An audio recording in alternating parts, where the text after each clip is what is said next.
Many of the clinical features of HIV/AIDS can be ascribed to the profound immune deficiency, which develops in infected patients. The destruction of the immune system by the virus results in opportunistic infection, as well as an increased risk of autoimmune disease and malignancy. In addition, disease manifestations related to the virus itself may occur. For example, during the primary illness, which occurs within weeks after first exposure to HIV, clinical symptoms occur in at least 50% of cases, typically as a mononucleosis syndrome. HIV-related complications are rarely encountered in patients with preserved immunity, i.e. CD for T-cell counts greater than 500 cells, 3. Recurrent mucocutaneous herpes simplex HSV, herpes zoster VZV, oral candidiasis, and oral hairy leukoplakia occur with increasing frequency as the CD for count drops below this level. Immune thrombocytopenia (ITP)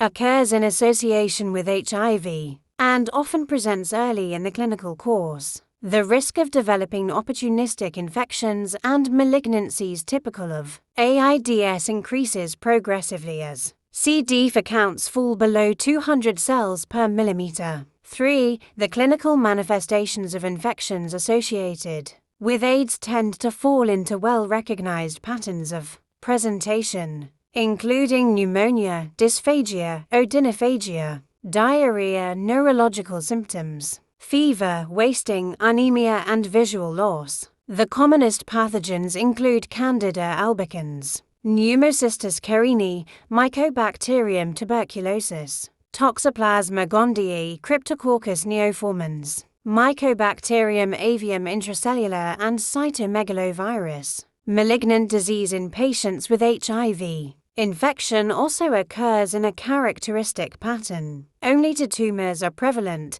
Kaposi sarcoma, a multifocal tumor of vascular endothelium which typically involves skin and mucosal surfaces, and non-Hodgkin's lymphoma, which is typically high-grade in phenotype, often arising within the central nervous system. The principles of therapy include reduction of HIV replication by antiretroviral agents, prophylaxis against the common opportunistic infections, and treatment, followed by subsequent lifelong maintenance therapy for infections when they do occur.